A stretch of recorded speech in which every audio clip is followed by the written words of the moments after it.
them in Arizona. I was like, you guys can't cook. And my one son was like, you always put us out the kitchen, Mom. You ain't want us in your kitchen. I was like, oh. Mm-hmm. And and I'm like, oh, okay, all right, I get it now. But it was funny because they would always say, like we're gonna have to find. It's gonna be hard for us to find a girlfriend that can cook like you do. But I actually made it harder for them because I should have showed them how to cook for themselves. Yep.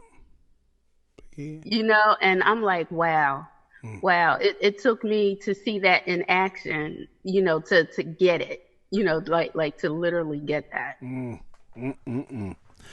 So, anyone who's on the path of a spiritual awakening needs to know that it's sometimes difficult, it's challenging when you can declare, I want to grow, I want to be better than I've known myself to be, but I don't see the opportunity to craft our own lives as a burden. I see it as one of the gifts of being alive. For so many of the years, I've suffered from what I call, Darlena, the disease to please. Okay. I told you that's how come I had to move away. I moved away 800 miles so that I can learn to say no.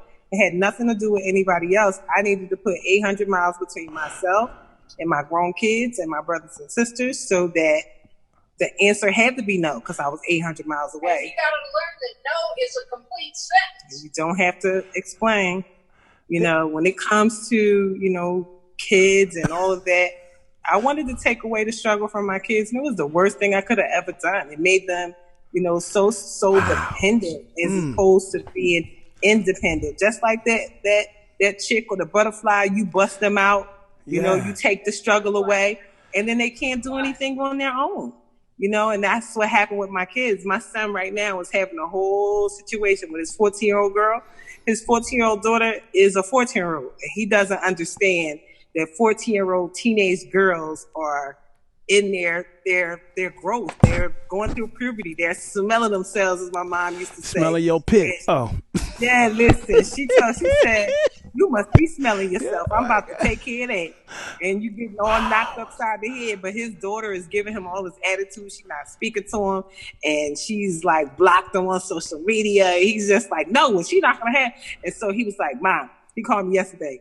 Can you go to the school and pick her up? Because I said, no, I can't pick her up. He said, well, why not? Well, why can't you? I said, I'm busy. His emergency is not my emergency. That's your 14-year-old daughter wild out. So you need to figure out what you need to do for your 14-year-old daughter. Yes, she's my 14-year-old granddaughter, but she's your daughter first. So you go handle what you need to go handle because I can't do it for you. Yeah. Darlena, you got to remember that no is a complete sentence. You heard that? So you was affected by that disease? No, yes, young, like years ago, but honey, not now. Oh no, not the 55-year-old Darlene. Oh no. I really don't care. I don't care how you see me, and she's right. You think that, somebody's going to look at you different if you say no or if you don't help them and all this kind of stuff. I'm at the point where I'm going to do what I can. I'm going to do what I'm led to do. But if I'm led to say no, baby, yeah, if I'm led to say no, that's all I got. That's all. Listen, that's it. Like, I pray for you. I hope it works out. Listen, that I don't feel any way. I don't have any expectation of how a person is going to feel or what they're going to think. I'm not being in nobody else's head. Like, I'm not going to try to think, well, what they going to say or what they going to do. I'm going to let them do what they do, and I'm going to do what I'm doing because I'm not worried about that. There it is. My decision is my decision, and that's just it. My son was so upset. Well, you can't. No. Absolutely not. My daughter told me, I'm so depressed. I said, really? Well, I'm going to see you later. She was getting ready to go on to a whole long tangent and tell me about her boyfriend and and I said, oh, okay.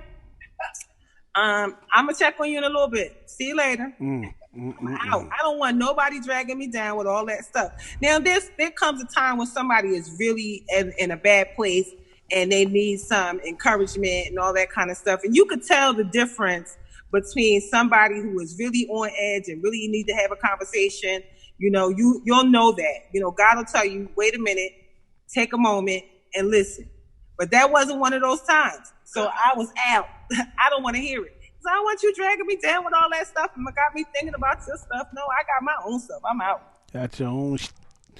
Yeah. Wow. Wow. Come on, That's Lynn. some good stuff. Yeah, that's some really good stuff. So they suffered from that thing called disease of please. I worried that if I ever said no to something, people were going to think I wasn't nice, or they weren't, or they might think I was selfish or ass. Anybody say, you so selfish? Anybody ever say that? Anybody? No. Have you ever said you so selfish, Lynn? To Have someone? Yeah, this said, did you ever say that to somebody? You? No, because Hold it. no. But You- let me tell you why. No.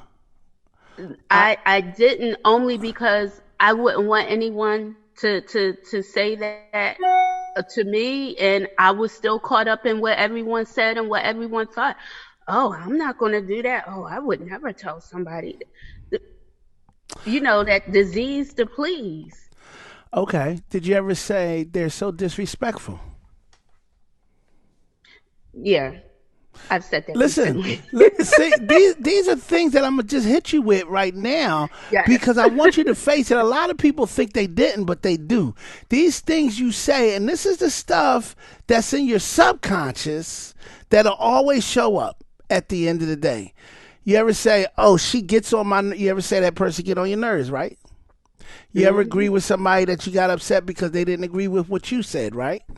Anybody ever been down that road? Like, these are things that, yep, you said it. Yep, look at this. So when Oprah is saying I wasn't nice, well, you ever think that you weren't nice, so you did something or you gave somebody money out of guilt? Anybody ever did any of these? These are things that we struggle with today as adults. No? Okay. So I wasn't nice. Why wouldn't they do for me? You ever felt like, oh my God, I do this for you? You ain't never did that. You ever looked at a price when you went and bought something? Have you ever looked at the price when you bought it? Have you ever cut that price tag off? Have you ever cut it off when you didn't want them to see what the price was? You only paid $2, and you really want them to think you spent $1,000 or whatever the case may be, or you got. I'm just saying, it's these things we deal with. Yes, right. Yes, absolutely. Why? Disease to please. The That power thing is of pervasive. It seems like it gets all up in the cracks Yeah. and crevices. And Yeah. just when you think you Yeah. got rid of it, you find a new layer of it. That's what I'm saying. So we're going to go here, right here. So then it goes in, why would she do for me? The power of intention. The power of intention cured me from that. I stopped listening to the little voice in my head that wasn't trying to convince me of what other people thought. I made the shift to listen to the truth of who I really was telling me what I really wanted. Anybody there now? This shift happens for you. Before, watch this, the shift can happen for you too.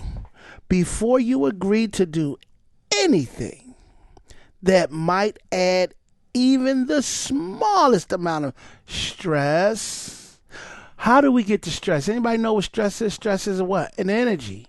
Energy. It's an energy. Is stress an energy? Stress is an energy, yes? Stress is an energy. So once you understand what stress is, then you can't be stressful. I'm not getting stressed today. Nope. I'm not going to allow you too stressed. Oh, she did this to me, and he did that to me, and she did this, and if it wasn't for that, I would have did. Listen, take responsibility. None of this what happened. Be intentional. What is my truest intention? Give yourself time to let the answer resound within you. When the intention is right and the answer is yes, I guarantee your entire body will feel it.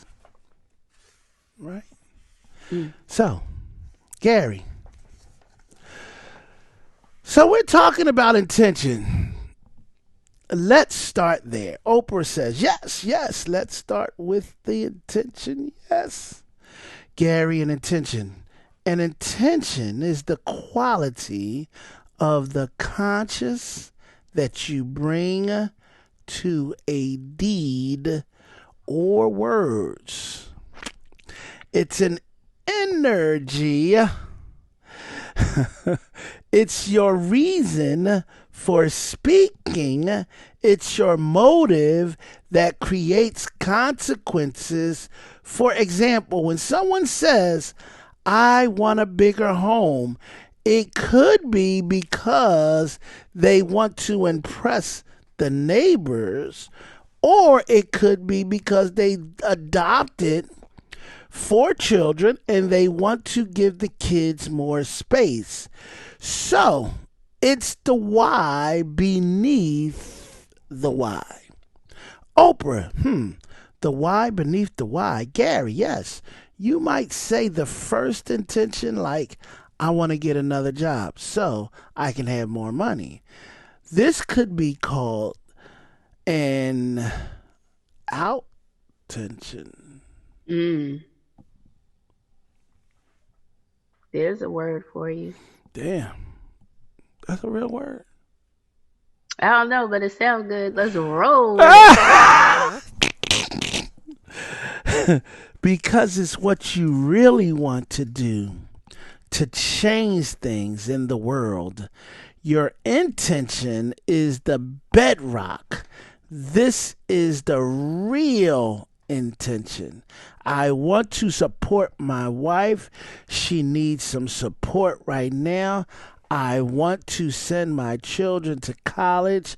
I want to have room for my newly adopted children. Oprah. And what you're saying here is that the conscious or energy behind the motivation is going to determine the effect that occurs. Precisely. That's good. That's good. Now that I've actually shared this moment with you as we continue to move forward, you said that's good, Lynn. What do you like about that? I like because what's taught or speaking to me with this is it's almost like a step by step, like the reason behind the reason. Like sometimes we don't understand something. We got to keep digging and digging and digging until we get to the real reason. And then it's like when you get to the real reason, it all makes sense. You talk about the universal human. Go ahead. So it's like when you get to the real reason, it all makes sense. So this I remember the process when I got my first SUV. Okay.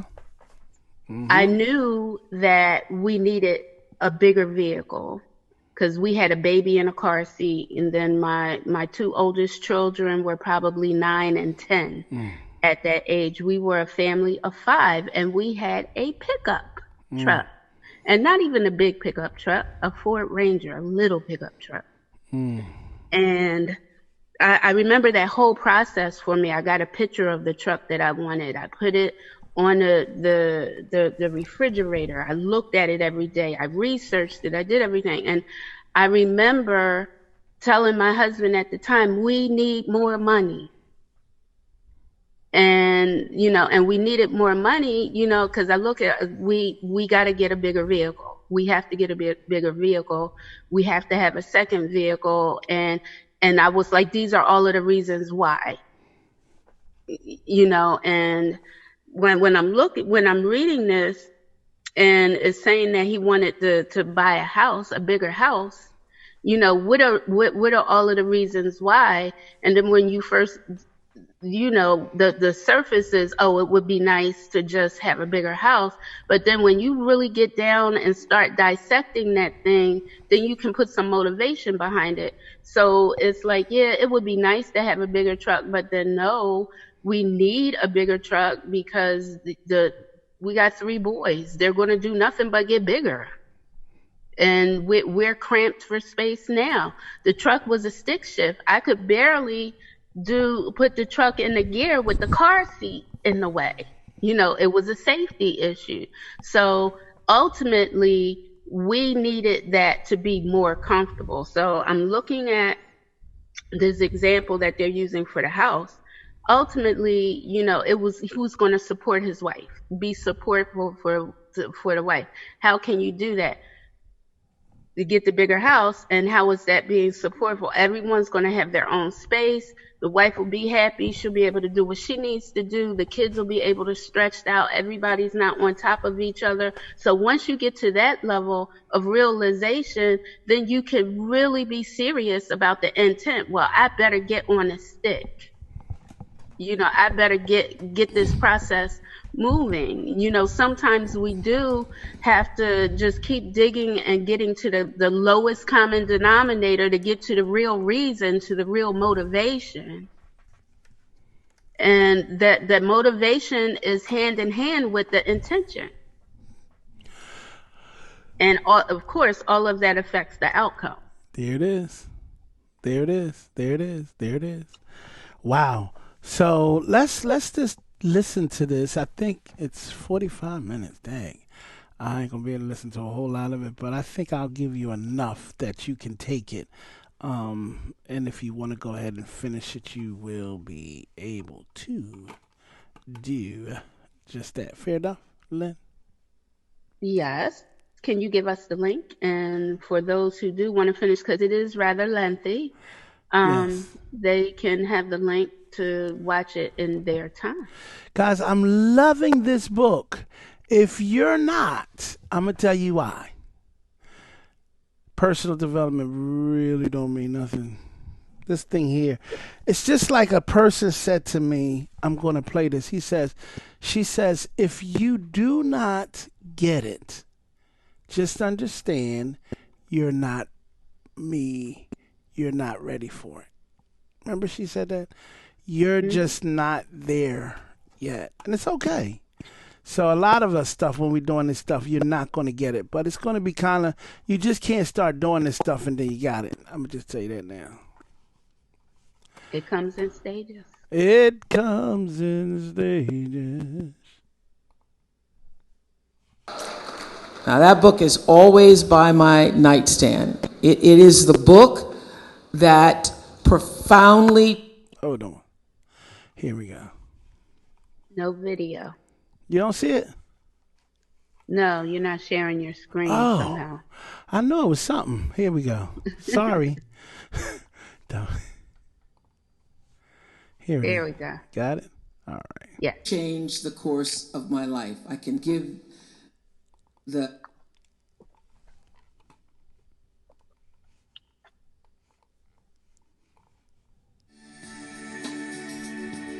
It's been nearly 30 years since Gary Zukov wrote The Seat of the Soul. Now, that book is always by my nightstand. It is the book that profoundly changed the course of my life. I can give the teachings, the mastery of that book credit for changing the trajectory of my entire life. The Seat of the Soul changed the language of what I was able to express. I mean, my heart, my energy felt a certain way, but I didn't have the voice or the language to express multisensory perception. And Gary, was able to articulate in a voice that resonated with me. I was ready for it. So anybody who's read it and feels like, I don't get it, means you're just not ready for it. And I continue to be ready for it. As I say, it's on my nightstand. And every time I read it, I get something new. Gary is the very reason, actually, that we are all together here today. Because I would never have dreamed of this day had I not read that book. I would have never had it in my consciousness. It's because of Gary that I also changed the course of my show, where I changed the intention of the show.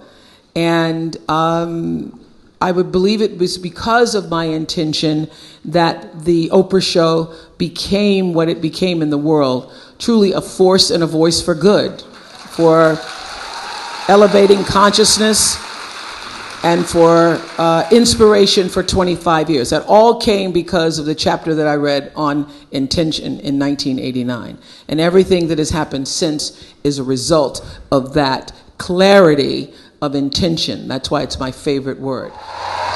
Gary Zukav, come on out. Gary Zukav, one of my master teachers. This is your seat? Whoa. Hey, Gary. One of my master teachers.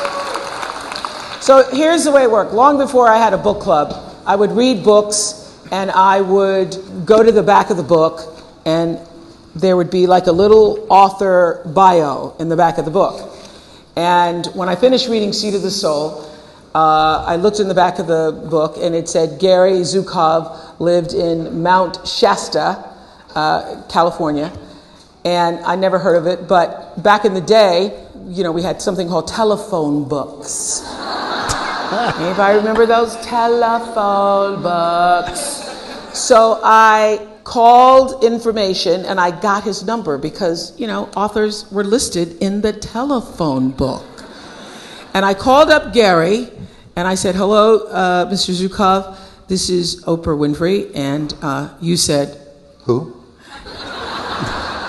And then I said, Oprah, and he said, spell that. It's 1989, I'd been on 3 years already. And you didn't have a television, right? I had a television for watching movies, but it wasn't hooked up to anything else. Wasn't hooked up to anything else. Well, you didn't have to hook it up. It's just a channel. You just turn it on. Really. And so I explained who I was and that I had a talk show and that I just finished reading his book and I had some questions of my own. At the time, I wasn't calling for him to be on the talk show because nobody wanted to hear about souls and the language of souls on national television. So I waited a long time, actually, before I actually could convince my producers that we could do a show talking about the soul and get people to watch. So we did our first interview many years later on camera in 1988. And that interview was a shift in the way millions of people saw and felt and heard what it meant to have a soul. So I just want to run a little bit of that right now. Here's a short look at that first interview where Gary explains what the soul is. We thought we had to do this because people didn't know what a soul was. What is the soul? The soul is what you are. The soul is not a mythical entity. The soul is a powerful, purposeful essence. It is at the very center of who you are. But do not think that you are the entirety of your soul. A soul is enormous. Your soul existed before you were born, and your soul will exist after you die. You, the Oprah that I am speaking to, I, the Gary that is speaking to you, are personalities. I have a certain psychological structure. I have lessons to learn in my life. I have emotions. I have intuition and cognition. I have all of those things. But all of those things will die. but my soul will not, and neither will yours. Does my soul know me? Yes, yes. Look at it this way. Every fleet of ships that sails has a mothership, one ship that knows where all of them are going and sets the direction for all of those ships to sail. Mm-hmm. This doesn't mean that the mothership determines what happens on each of the other ships in the fleet. Life on one of the ships might be mostly pleasant. On yet another ship, it might be mostly unpleasant. Now imagine the mothership is the biggest ship you can imagine. It's a city afloat, magnificent. And now imagine that the rest of the boats, the ships, are not really ships, but little boats. Mm-hmm. The mothership is your soul, and you are one of the little boats. The mothership knows why. That's a very nice analogy, really. The mothership knows why you are in the water. You may not know all of the time. The mothership knows why you encounter storms. Your job, while you have the awesome privilege of being a little boat, is to learn how to sail in the same direction as your mothership. Because you can choose and create anything you want. You can sail in the opposite direction if you want. That is a sure way to find rough water. But as you sail in the direction that your mothership wants to sail, your life fills with meaning and purpose and love. You are excited about being alive. You are excited about the people you are with and what you are doing. Because you're following the mothership. That's right. So you could see me get it, right? I hope you got it too.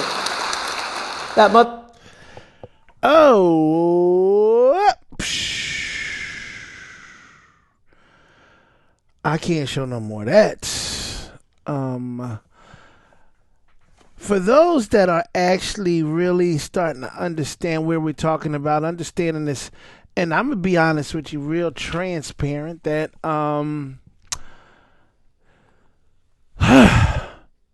have you ever see, everybody talks about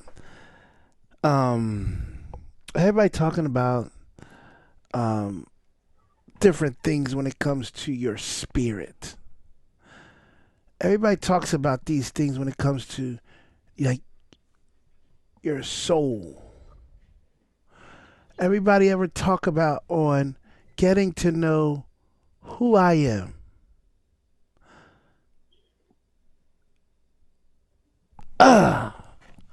I don't know.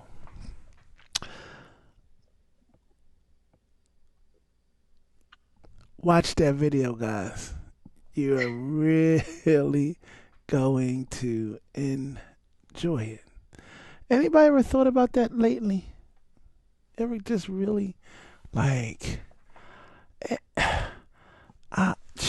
okay. Whew. Like the analogy of the mothership. Huh? I said I really like the analogy of the mothership and the little boats and how we're one of the boats, and our job is to do, our best job keeping up and following or staying plugged in to the mothership. And I could think of times when not only was I not plugged into the mothership, I probably was in the total opposite direction, fighting and struggling. Mm-hmm. I really like that analogy. That made it quite understandable for me. What's up there, Derek? Hey, good morning, Mr. Musashi. Good morning, Mr. Motivated. Good morning, LCA. I'm just listening to the call, right? And I'm going back to I want to take it back to y'all already know I've admitted that I had a crack addiction for 15 years, right? And so my son told me that he said, Dad, and I saw this commercial a long time ago, even before I even started smoking. I was born in it was a middle class family. My mother and father was married. I had a brother. It was me. It was a small family, not a whole lot of siblings. But somewhere something went wrong. But anyway, my mother sheltered me from a lot of my cousins that live. I'm from Washington D.C.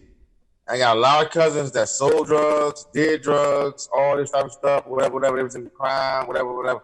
My mother sheltered me from that, right? And so I had a resentment because she didn't expose me to that, because at the end of the day, I got exposed to it anyways.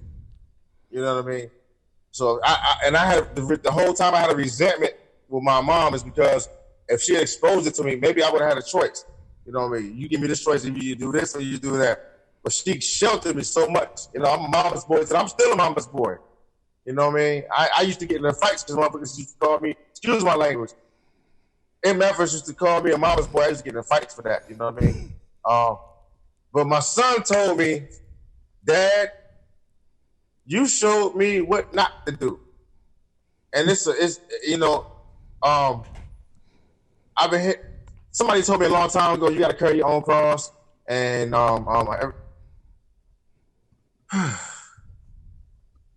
my son told me, Dad, you showed me what not to do. You know what I mean? And I had a resentment with him for a long time. Dang. Because before that, I was a good father. I'm not going to say I was a bad father, good father. That's all in perception. My son told me, Dad, you showed me what not to do. So it was a saying that somebody has to die in order for others to live. And, you know, I'm a firm believer. I'm a believer in Christ. Jesus died for my sins. He died so I could live. But at the same aspect, I got to carry my own cross. I died so that my son could live. I died emotionally. I died spiritually. I died physically. You know what I mean? Not physically death, but I died like in so many ways so that my son can live. But that's not the way I pictured it in my mind. I wanted to do all these things for him and do all these, but everybody is brought to this earth with their own path, and you can't control it. You don't have no control over it. You know what I mean? I wanted my son to go a certain direction. I wanted him to go to college. I wanted him to do this. I wanted him to do that. You know what I mean? And my mother wanted the same thing for me. I didn't go in the direction she wanted me to go. He didn't go in the direction I wanted him to go. You know? So at the end of the day, my son told me that I watched you during that period of my life. He said, you showed me what not to do, and I don't want to do that. And so I had to die so he could live. Spiritually, I had to die so he could live. I'm still here. On the physical plane, I'm still here. Yeah, I'm still here. I'm still walking on the earth. My feet still touch the ground every morning. I get up, do exercise. I've been up since 5 o'clock this morning, doing exercise. I went jogging, ran my 2 miles and everything, whatever. But at the end of the day, he has his own path, and I can't control it. I don't have no control over it. He said, and it goes back to when I told my dad. I said, I think I was 30, in my late 30s. I don't know, 38, 37, somewhere around there. And I told my dad, it's too late for you to put me on your shoulders and play catch and play football and throw the ball. It's too late for that. You missed out on that. You missed that. You missed that. You know what I'm saying? You missed out on that. And the same thing, and then I'm going to the same thing with my son, because I missed out on 15 years of his life. I missed out on 15 years of my life, where I could have been doing better things and whatever. You know what I mean? But I was raised in a family who was trying to point me in the right direction, but they didn't have no control over where my life was going. They didn't have no control. Wow, that's good. But at the end of the day, now I do have control. I have control. I know I have control over my life. Like I can put my life in a certain direction. I mean, of course, we don't know where we're going to end up at, but we have an idea where we want to end up at. We have an idea, but at the end of the day, you don't know if you're going to hit that target or not. You don't know. You don't know where the waves of life are going to take you at. But anyway, that's all I got. That's all I got. That's all I got. He said, that's all I got. That's all I got. That's good enough at the end of the day, what he said. And this is where I get saying life is nothing but Lessons and tests. That's it. Lessons and tests. Either you learn a lesson or you don't. At the end of the day, if you don't learn it, you'll see it again. If you learn it, you ain't got to worry about it because you're going to pass it every time. But with that being said, ladies and gentlemen, I have enjoyed this moment. I'm telling you right now, Gary Zukav is good. I'm looking at where she said that book changed the trajectory of her life. Is it going to change the trajectory of your life?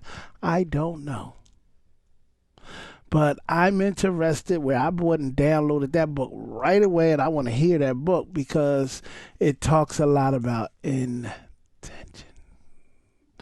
And when you're intentional about something, that's what's going to determine everything else. So what did we say yesterday? You said something, Lynn, that was really profound. If you're intentional about something, it will determine something about the outcome. Well, I didn't say that. I was just repeating the words. Oh, what was it? And in the book. But your intention shows the outcome. You let me make sure I say it right. You can look at the outcome and you can judge the amount of intention, if any, was applied to it. There it is. So I think that was just paraphrasing what we talked about. Sometimes I think we need to keep the cameras rolling after everyone gets off the call, because I don't know why it gets so profound after the call is over. Wow. Well, ladies and gentlemen, thank you very so much to coming here today and listening to myself, Lynn, yourselves, and everybody else. At the end of the day, it's all about getting better every single day. When people say, how you know? I'm outstanding, but I'm getting better I am working on me every day, intentional to become better than I was on yesterday, which guarantees me a better day today, right? So, hey, do that. That's why I got time to be playing with you jokers. But before you go, Mr. Satches, somebody's birthday. We would be remiss if we didn't say happy birthday to Miss Faith. Today her birthday? What? Yes, it is. Oh, it is her special day. Oh, really now? Faith? Yeah. Okay, y'all give it up. Faith. Hello, Mr. Sanders. Hey, everybody. How you doing? What you, 22? 21? How old are you now? I might look 21, but I'm 42. What? Y'all better give glorious 42 it is. Y'all give it up for Faith. Thank you. Yay for. I miss being in the morning. I know, we miss you. I was just telling Lady Lynn that I miss being on here in the morning times, but I have been trying to set my clients in the morning so I won't be out late at night because just being safe. Yeah. But yeah, I miss being on here. So every chance I get that I don't have morning clients, I try to jump on. So I'm enjoying it. Yes. Well, we need everybody to go ahead and give us a hand and say happy birthday. Guys. I love you guys so much. Give it up for this young lady. Happy birthday! Happy birthday. Happy birthday.